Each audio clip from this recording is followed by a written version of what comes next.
All right, welcome to Coffee with Marcus and Mark. In this show, we are going to talk to you about what's happening in the markets and how we are trading it. And today is Monday, August 21st.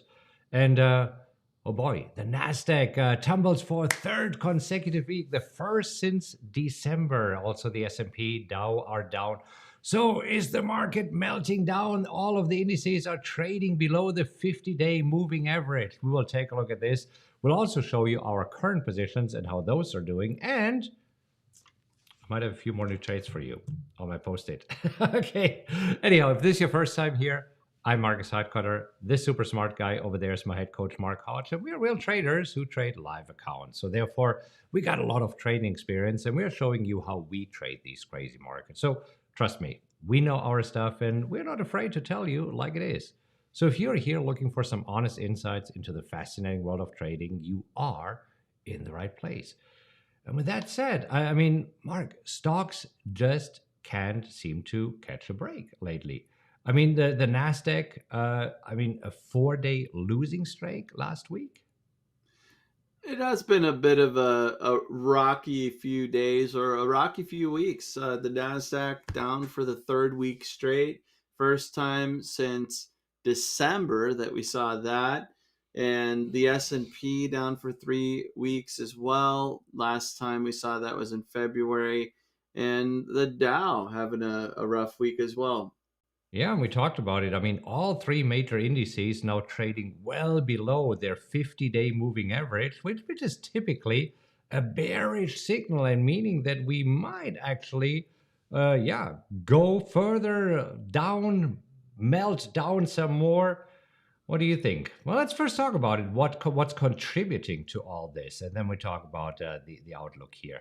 I mean, one of Yeah. the reasons I believe is just the 10-year yield. I mean, yields have been rising steadily. I mean, pretty much ever since May. And if you look at a weekly chart, we see that the 10-year yield, we are at levels that we haven't seen since the financial crisis. And that is putting some pressure on the equity markets when you have those yields just screaming higher, because it's kind of twofold. One, there's if interest rates are higher, then you have just gains from interest bearing investments, right? And why put money in the market where there is absolute risk when you might be happy with some of these yields that you're getting? But then also it's a sign of a weaker economy per se, and well, that's what's leading to all of this. What's the Fed going to do? Are we going into a recession? Are there bigger concerns, especially with the other factor contributing to the drop, and that is China? Right. So China definitely, I mean, a little bit rocky here, but just staying within the US for a moment, let's just talk about the economy and also the CPI and PPI data, because this is where it goes back to inflation. And I mean, inflation is still sticky. I mean, the CPI data came in line with the expectations a couple of weeks ago, but PPI started creeping higher. And this is where, as I said, I mean, we have concerns about China that the power consumption house China's economy might be slowing down. But then also here the question is, okay, how much higher does the Fed need to have interest have to raise interest rates? Raise interest rates. You talk now. You got it. To combat inflation. Yeah, and with the Fed, it's really about two things. One, will they raise further, which most investors believe won't happen. But then also, how long will rates stay elevated? And that is, I think, the big unknown right now. Investors were hoping that we'd see a big decline in 2024 where the Fed, you know, uh, puts the brakes on these hikes, but and reduces it, but we'll see. Yeah, I mean, this hasn't changed. Traders are still expecting that around May next year, the Fed might lower rates. The probabilities here have changed a little bit. I mean, last week we had more than 90% probability that rates will stay the same. Now it has dropped to 86.5%. And then we also have this week where the Fed or what is it, in Jackson Hole, the symposium, how exactly is it called? Yeah, it's the what Jackson Hole Financial or Central Bank Annual Symposium. Yeah, something like this. Anyhow, long story short, this is where Powell is supposed to speak on Friday, and he's speaking at 9:05, so 35 minutes after the markets open. And last year, his remarks have sent the markets in a tailspin. We can just take a quick look at this. Yeah, and he does have this speech that he is going to, or an address, a keynote speech, something like that. Yeah. But no Q&A. And last year, Marcus, I think he said it in our mastermind group that he kind of like did a mic drop at the end, and investors were like, "Well, what the heck? What happens now?" Right. I mean, this is where the S&P was slightly down, but then basically after Powell's remarks in the following week, the S&P went down another 15%. So, will we see a repeat of that this year? You know, I personally think that I said all along that we were due for a pullback. The acceleration was too fast without a pullback, not the ebb and flow of the markets where you have this gradual increase. And so this pullback, in my opinion, is still orderly. It's like within the context of the market and looking at that chart, you see that it makes sense, right? So now it's just a matter of, do we go more bearish because now we have, a lot of concerns in the market. I think that the China and the Fed is really just justification for profit taking at this point. So I wouldn't be surprised if we bottom out here, maybe see a rally this week. Yeah, we'll see. And I mean, there's not much else going on the economic calendar, just that a bunch of Fed members want to chime in this week ahead of the big meeting.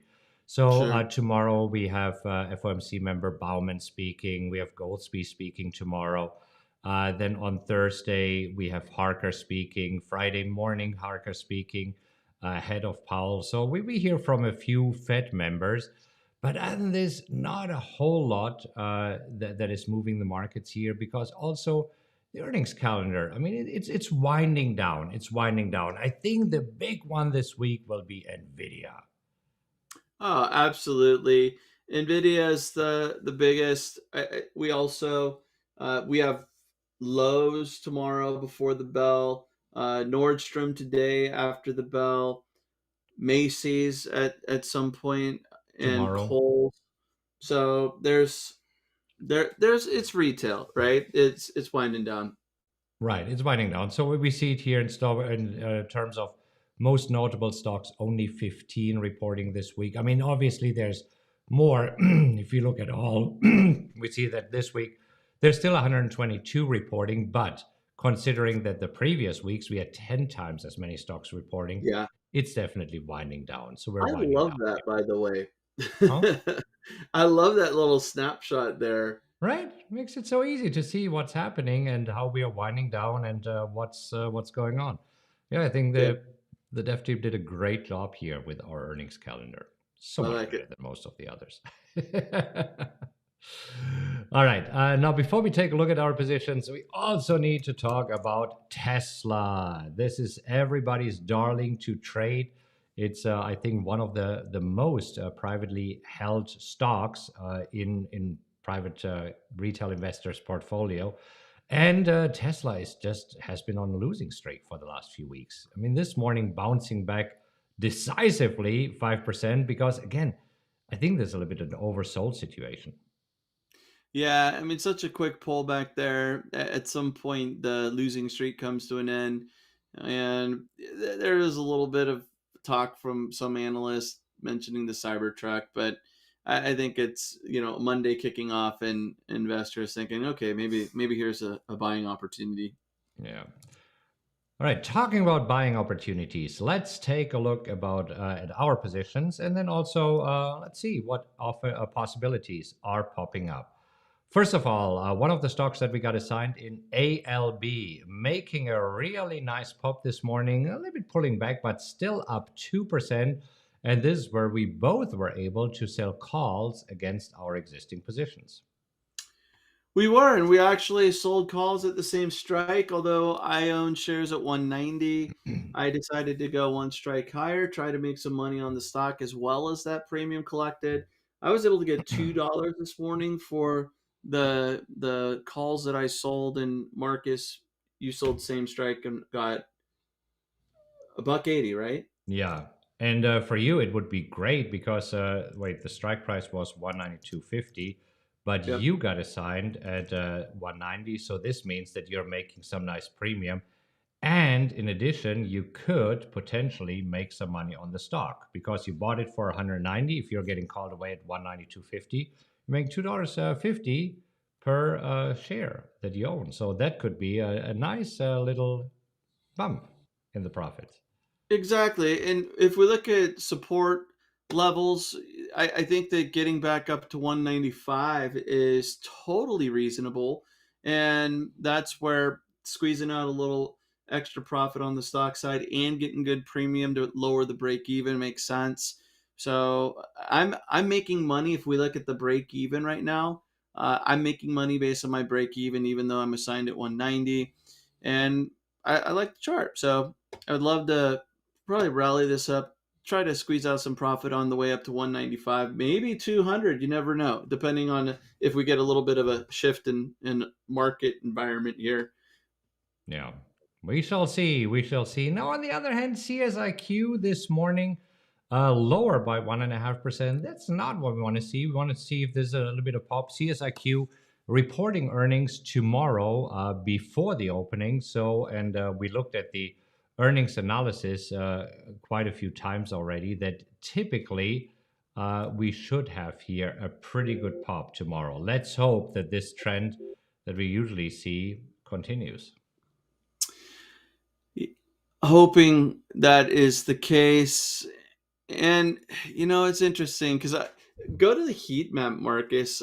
Sorry to backpedal Yeah, here, no. but I think that the heat map just kind of shows where we're at today, because even though the markets are flat, well, the Nasdaq's up, the S&P's flat, and the Dow's down.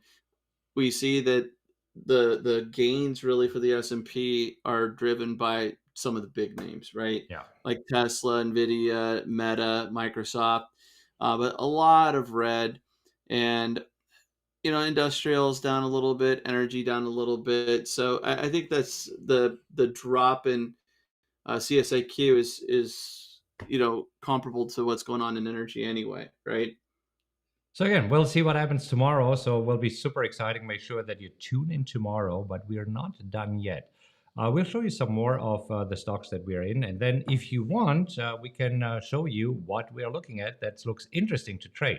If you're interested in this, give us a like. It's that easy. The more likes we see, the more tips we're handing out. What do you think about Yes, that? love All it. right. So GM, that is a put that I sold last week. So I sold the 32 strike last week at 25 cents for it. This morning, GM pretty much unchanged, up 0.3%, but from the open, kind of unchanged. Not a whole lot going on here, but this is okay with me. So we shall see. NEE, another stock that we got assigned at 69.50. This morning, taking a little bit of a hit, down 1.5%, trading just shy of 67 right now at 66.87. So we haven't been able to sell calls on this one this morning. So we need to see a little bit of a pop here. Yeah, another one pulling back. Just need to wait. Yeah. All right. We'll see. PNC also, I mean, this morning, a little bit down here, 0.5%, right back in the middle of the range here. So PNC, I got assigned at 140, 150. You're at 136, I believe. Yes, that's correct. That's my One, cost basis. yeah, 136 is your cost basis here. So not yet able to sell calls. So, we're not able to sell calls. Should we panic? No. It's No, not no. fun, but it's okay. Yeah. And I mean, there are, especially with the markets being down, as you can see on the scanner, there's quite a few trades popping up on the scanner. And this were, I said, if you would like, we can show you some of the trades that we were looking at this morning with our mastermind members, and just give us a like. So I have 1, 2, 3, 4, 5, 6. I think I'll run through 3 of those just so that you get an idea of what we are looking at. I mean, you already traded UPS last week. So UPS is definitely a trade that you're interested in. Last week it expired worthless. And that's something that you're keeping an eye on, right? It is. It is. So that's definitely one. Well, GM, this is also available here this morning for those of you. If you have not taken the GM trade on Friday, as you can see, the 32.50 expiring on Friday is available. You can get 21 cents. Again, I got 25 cents at for the 32, so a little bit of a lower strike. But I think that the 32.50 is a decent level as well. Maybe if it falls a little bit, you could get the 32. Why not? So that's definitely a possibility. And then we were looking at some banks, and I think that GS, Goldman Sachs, Yeah. it looks quite interesting here. So Goldman Sachs, I mean, dividend yield of 3.34, PE ratio of 10.24, strike price of 315. Not too bad, right? Yeah, I like Goldman Sachs. Wouldn't mind a slightly lower strike, but I think that's one to keep an eye on. Yeah. Anyhow, so with these markets here, plenty of opportunities, because if you look at a 5-minute chart of the S&P, I mean, at first there was some excitement here with the S&P. At first there was some excitement. We were pushing higher. Right now we just turned negative in the S&P 500. Nasdaq still up, mainly held, as you said, Mark, by Tesla, Nvidia, who have really 4-5% days, but also pulling back. And the Dow pretty much started around the unchanged mark and now negative by 0.5%. So VIX, the volatility index, moving a little bit higher again, just right now scratching 18. And this is good for us. That's what we like to see. We like to see some volatility. That helps with trading.